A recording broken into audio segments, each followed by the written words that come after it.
Hello, in this video I want to show you how to connect your OnePlus Buds Pro 2 with Android smartphone. There's two methods. You can either use Bluetooth and just Bluetooth, then connect your devices and they should work fine, or you can use Hey Melody. I will show you both of the ways, so let's try it. First, using just our Bluetooth, let's open it in our settings or notification bar. Here I will remove that, and then we need to open a case.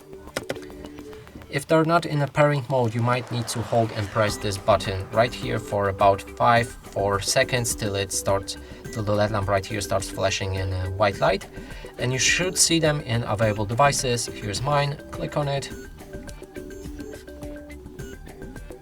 then pair,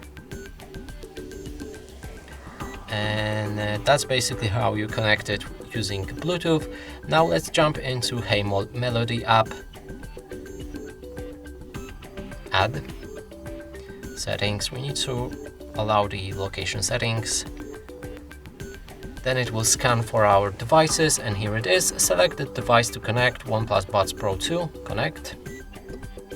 And from here the setup is finished. You can begin customizing your earbuds. And that's it for this video. Hope you like it. Please consider subscribing to our channel, leave a like and a comment below.